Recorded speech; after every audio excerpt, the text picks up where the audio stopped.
আসসালামু আলাইকুম। সম্মানিত দর্শক মণ্ডলী, আজকে আমি আলোচনা করব ক্লাস পরিচালনার জন্য একজন শিক্ষকের করণীয় কাজ কি কি, ক্লাস পরিচালনার ধাপসমূহ কি কি। একটি ক্লাসকে সফলভাবে পরিচালনার জন্য একজন সম্মানিত শিক্ষক মণ্ডলীকে যা যা করতে হবে তা নিম্নরূপ। ক্লাসের প্রতি ছাত্রছাত্রীদেরকে মনোযোগ আনার চেষ্টা করতে হবে সর্বপ্রথম আমাদেরকে। এরপরে যে কাজটি আমাদের করতে হবে, ক্লাসকে যতদূর সম্ভব আনন্দময় করে তুলতে হবে। তৃতীয়ত, যে পাঠ নিয়ে আলোচনা করা হবে সেই সংশ্লিষ্ট বিষয়ে শিক্ষার্থীদেরকে আগ্রহী করে তুলতে হবে। 4 নম্বরে, বিদ্যালয়ের পরিবেশ, শিক্ষক, শিক্ষা ব্যবস্থা সবকিছু ছাত্রছাত্রীদের অনুকূলে আনতে হবে। নাম্বার 5, ছাত্রছাত্রীদের নতুন নতুন জ্ঞানের সাথে সংযুক্ত করতে হবে। নাম্বার 6, ছাত্রছাত্রীদের চিন্তার স্বাধীনতা দিতে হবে। নাম্বার 7, তাদের মনে কোনো প্রকার ভীতি রাখা যাবে না। নাম্বার 8, ক্লাসের শৃঙ্খলা বজায় রাখতে হবে। নাম্বার 9, মুক্ত চিন্তা ও গবেষণা ধর্মী হওয়ার জন্য আগ্রহী তৈরি করতে হবে। নাম্বার 10, পাঠে যাতে বিরক্তি ভাব না আসে সেদিকে খেয়াল রাখতে হবে। প্রয়োজনে সুস্থ বিনোদনের ব্যবস্থা করতে হবে। আসুন আমরা এখন দেখি ক্লাস পরিচালনার ধাপ কি কি, অর্থাৎ আপনি কিভাবে শ্রেণীতে প্রবেশ করবেন, পড়া কিভাবে শুরু করাবেন এবং কিভাবে পাঠের সমাপ্তি নিয়ে আসবেন। প্রাথমিক অবস্থায় আমরা বলবো পূর্ব প্রস্তুতি আপনার থাকতে হবে। যেমন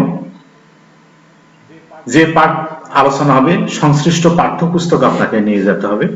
প্রয়োজনীয় কলম, বোর্ড, প্রজেক্টর আগে থেকে প্রস্তুত রাখতে হবে। আজকের পাঠের উদ্দেশ্য আগে থেকে ঠিক করে নিয়ে রাখুন।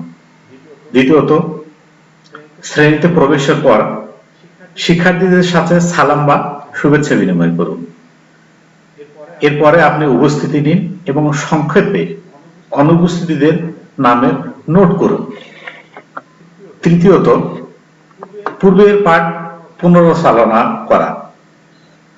আগের ক্লাসে কি শেখানো হয়েছিল সংক্ষেপে জিজ্ঞাসা করুন। কয়েকজন শিক্ষার্থীকে উত্তর দিতে বলুন। এর পরবর্তীতে যা আপনাকে করতে হবে তা হচ্ছে নতুন পাঠ শুরু করা। যে বিষয়ে আপনি আলোচনা করবেন আজকের পাঠের নাম বা শিরোনাম বোর্ডে লিখে দিন। সহজ উদাহরণ দিয়ে পাঠটি শুরু করুন।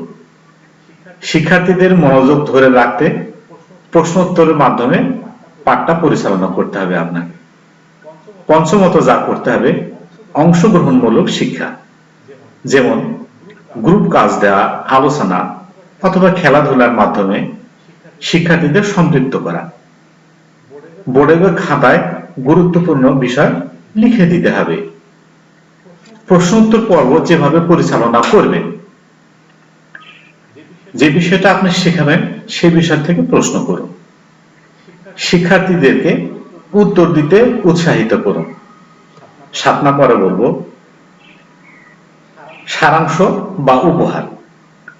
পুরো পাঠের মূল বিষয়গুলো আবার সংক্ষেপে বলে দিন। পরবর্তীতে আজ কি শিখলো তা শিক্ষার্থীদের দিয়ে বলতে বলুন। এরপরে আপনাকে বাড়ির কাজ দিতে হবে। ক্লাস শেষে সামান্য কাজ দিয়ে দিন, যেমন একটি প্রশ্নের উত্তর লেখা, পাঠের মূল বিষয় জানা ইত্যাদি। ঘড়ির দিকে লক্ষ্য রাখতে হবে, সময়ের দিকে লক্ষ্য রাখতে হবে। পাঠ শেষে বিদায় সম্ভাষণ দিতে হবে। সমস্ত শিক্ষার্থীকে ধন্যবাদ জানিয়ে ক্লাস শেষ করুন।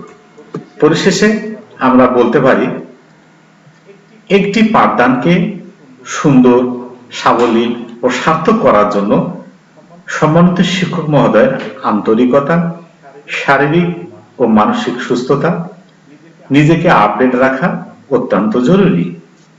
সকল ছাত্রছাত্রীদেরকে নিজের সন্তান ভেবে তাকে পাঠদান করালে আপনার পাঠটি সফল ও সার্থক হবে। ধন্যবাদ। Thank you for watching my channel. Please subscribe, like and share it.